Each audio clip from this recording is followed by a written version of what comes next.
Hi welcome to our channel నేను శాస్త్ర. గత కొన్ని రోజుల నుంచి లావణ్య రాజ్ కేసు అయితే రోజుకో మలుపు తిరుగుతూ ఉంది. అన్ని న్యూస్ ఛానల్లో కూడా వీళ్ళ గురించి చర్చ నడుస్తూ ఉంది. అయితే ఆయన మీద ఈవిడ మీద ఆయన అలిగేషన్స్ అయితే వేసుకోవడం జరుగుతూ ఉంది. మొత్తానికైతే రాజ్ తరుణ్ మీద A1గా ముద్దాయిగా కేసు అయితే ఫైల్ అయింది. మరి దాని గురించి పూర్తి అప్డేట్ అంతా కూడా ఇవాళ మనతో పాటు ప్రముఖ ఫిల్మ్ క్రిటిక్ హేమసుందర్ గారు ఉన్నారు. ఆయన అడిగి తెలుసుకుందాం. నమస్తే సార్. నమస్తే. సో లావణ్య రాజ్ తరుణ్ గత 11 ఏళ్ల నుంచి రిలేషన్లో ఉంటున్నాము, లివింగ్లో ఉన్నాము అని చెప్పి ఆమె చెప్తుంది. రాజ్ తరుణ్ ఏమో లేదు బ్రేకప్ అయ్యి 5 ఏళ్ళు అయిపోతుందని అన్నారు. మరి ఈవిడ అలిగేషన్స్ ప్రకారం అయితే పోలీసులు అయితే అతని మీద కేసు అయితే ఫైల్ చేశారు. అంటే ఏ కారణంతో ఫైల్ చేసే అవకాశం ఉంది? అంటే లివింగ్ రిలేషన్లో ఉండడం ఇద్దరికి తప్పే కదా. అంటే రెండు నిజాలే. ఆయన బ్రేకప్ అయ్యి 5 ఏళ్ళు అంటున్నాడు, రిలేషన్షిప్లో ఉండి 11 ఏళ్ళని ఆవిడ అంటుంది. అసలు ఎప్పటి నుంచి ఉన్నారో ఏంటి అనే సంగతి ఒకసారి చూద్దాం. ఎందుకంటే 2008లో వీళ్ళిద్దరికి పరిచయం అయిందని ఆవిడ చెప్పిన కంప్లైంట్లు బట్టి దీనికి అర్థమైంది ఏంటంటే 2008లో వీళ్ళకి పరిచయం అయింది. ఆ తర్వాత 2010లో లావణ్యకు ప్రపోజ్ చేశాడు రాజ్ తరుణ్. తర్వాత 2014లో రాజ్ తరుణ్ నన్ను పెళ్లి చేసుకున్నాడని చెప్పి ఆ అమ్మాయి అంది. ఊళ్ళో పెళ్లి చేసుకున్నాడని చెప్తుంది అమ్మాయి. తర్వాత రాజ్ తరుణ్ మా కుటుంబం అన్ని విధాలు ఆదుకుంది, 70 లక్షలు మేము ఖర్చు పెట్టాము అతనికి అని చెప్తున్నా. అంటే అతను షార్ట్ ఫిల్మ్లు తీసినా లేకపోతే ఇంకోటి ఏమైనా చేసినా కానీ ఎంకరేజ్ చేసుకుంటూ డబ్బులు కూడా ఇచ్చారు వీళ్ళు. అట్లా ఇలా ఆదుకున్నామని చెప్తున్నారు. కెరీర్ ఒయ్యాల చంపాల ముందు నుంచి కూడా ఈ వీళ్ళిద్దరికి పరిచయాలు ఉన్నాయి. అలాగే అతనికి కుక్కలు పెంచుకోవడం అంటే ఇష్టం అంట. ఆ కుక్కల కారణంగా 6 సంవత్సరాల కాలంలో 6 ఇళ్ళు మారాల్సి వచ్చిందంట. ఓనర్స్ మారిపోమంటారు కాబట్టి అట్లా మారారట. తర్వాత 2016లో నాకు ప్రెగ్నెన్సీ వచ్చింది అని చెప్పింది. అప్పుడు ఆపరేషన్ చేయించుకున్నారట.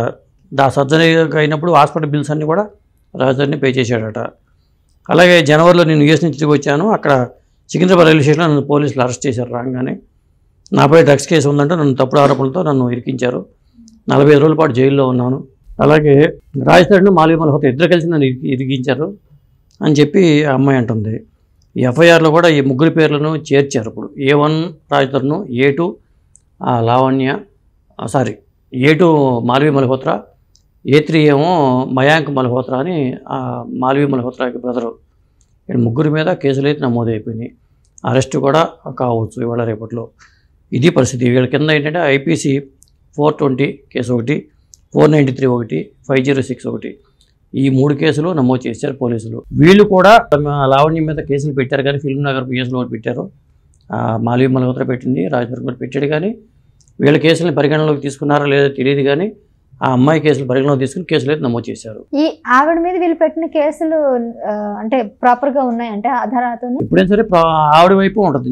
ఎప్పుడైనా సరే లావణ్య పెట్టిన కేసుల వైపు చూస్తారు, ఆలోచిస్తారు. వీళ్ళు పెట్టిన సెకండరీగానే ఉంటాయి తప్పితే. ఎందుకంటే డిఫెన్స్లో పడిపోయి వీళ్ళ మీద వీళ్ళు పెట్టారు కానీ వేరే ఏమీ కాదు.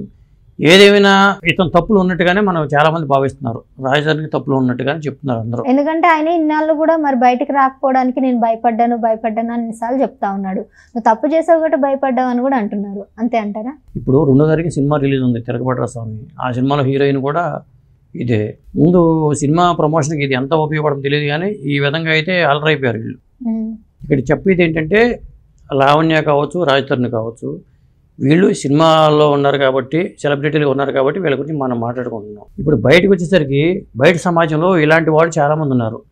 ఆల్రెడీ గొడవలు పడుతున్న వాళ్ళు ఉన్నారు, అవి మన బయట తెలియదు. ఆల్రెడీ రిలేషన్షిప్లో ఉంటూ ఇదే పనులు చేస్తున్న వాళ్ళు, ఆధారాలు పెట్టుకుని సంపాదించుకుని దాచుకుంటున్న వాళ్ళు ఉంటారు. ముందు అన్యోన్యంగా ఉంటారు. వీళ్ళకి సంబంధించిన ఆధారాలన్నీ పెట్టుకుని ఫోన్ స్టోరేజ్ కూడా నిండిపోతూ ఉంటుంది. ఫోన్ పగిలిపోతే అనిపిస్తూ ఉంటుంది ఒక్కోసారి. కానీ ప్రేమగా ఉంటూ ఉంటారు. భవిష్యత్తులో అవసరం ఏమోననే ఉద్దేశంతో ముందు జాగ్రత్త చర్యలుగా ఇలాంటి వాళ్ళు చాలామంది ఉన్నారు. ఇలాంటి వాళ్ళకి ఇది కనువిప్పు కావాలి. ఈ రాజ్ తరుణ్ కేసు అనేది కనువిప్పు కావాలి. ఎందుకంటే ఒక హీరో విషయం ఇలా బయటకు వచ్చింది కాబట్టి మనం కూడా ఇలా చేస్తున్నాం కాబట్టి మనం కూడా ఎప్పటికైనా ఈ పరిస్థితిని ఎదుర్కోవాల్సి వస్తుంది అన్న ఆలోచన వీళ్ళకి వస్తే బాగుంటుంది. కానీ ఎవరు అది ఆలోచించరు. రిపీట్ అవుతూనే ఉంటాయి ఇవి. చరిత్ర చరణం అని చెప్పారు. మహాభారతంలో కురుక్షేత్రం జరిగింది, తర్వాత వెళ్ళిపోయిన తర్వాత కూడా మొదటి ప్రపంచ యుద్ధం, రెండో ప్రపంచ యుద్ధం అయినా జరిగినా కానీ మనిషి మారడం తత్వం అంతే అది. Right sir. సో మరి ఇప్పుడు ఈ కనువిప్పు అనేది ప్రజల్లోనూ లేదంటే ఇప్పుడు సినీ ఇండస్ట్రీలో కొంతమంది సెలబ్రిటీస్లోనూ కూడా జరుగుతుందని మీరు ఎక్స్పెక్ట్ చేస్తున్నారా? ఖచ్చితంగా ఇది కనువిప్పు ఉండదు. వీళ్ళ మీద యాక్షన్ తీసుకోవాలన్నా ఏం తీసుకుంటారు? యాక్షన్ ఇండస్ట్రీ యాక్షన్ తీసుకోవాలంటారు. ఎలాంటి యాక్షన్ తీసుకుంటే వ్యక్తిగతంగా మీరు ఏదో చేసుకుంటే దానికి ఇండస్ట్రీకి సంబంధం ఏంటి? సినిమా ఇండస్ట్రీకి అవకాశాలు తగ్గిపోతాయి. కెరీర్ స్పాయిల్ అయిపోయినట్టే. ఇప్పుడు 3 సినిమాలు ఉన్నాయి అతనికి. ఏదో అంతకితం కూడా డల్ అయిపోయాడు, నా సామ్య రంగంతో మళ్ళీ వచ్చాడు, ఇప్పుడు తిరగబడరా స్వామి ఏంటి వస్తున్నాడు. కానీ ఇక ఈ స్వామికి ఇక అవకాశాలు రావాలంటే కొత్త నిర్మాత రిస్క్ చేయాల్సి వస్తుంది. ఇప్పుడు పెద్ద పెద్ద హీరోలుగా ఇంకా ఇతని పరిస్థితి ఎలా ఉంటే పెద్ద హీరోలు కూడా ఇంకా అట్లాంటి తప్పులు చేయకూడదు.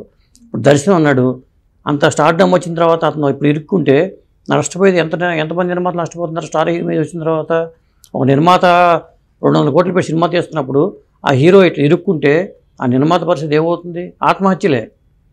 ఇలాంటి పరిస్థితి ఉంటుంది. అందుకని మనం గతంలో కూడా ఇలాంటి కేసులు చాలా ఉన్నాయి. బాలీవుడ్లో ఫర్దీన్ ఖాన్ చెప్పుకోవచ్చు, లేకపోతే వరుణ్ సందేశ్ కావచ్చు, లేకపోతే అప్పుడు సుమన్ కెరీర్ ఎదుగుతున్న టైంలో మంచి పీక్స్లో ఉన్న టైంలో అతని కెరీర్ స్పాయిల్ అయిపోలా. ఆ తర్వాత మళ్ళీ బయటకు వచ్చి షరతుల మీద వచ్చి సినిమా చేసిన పరిస్థితి వచ్చింది. హీరోల విషయంలో అయితే చాలా జాగ్రత్తగా ఉండాలి.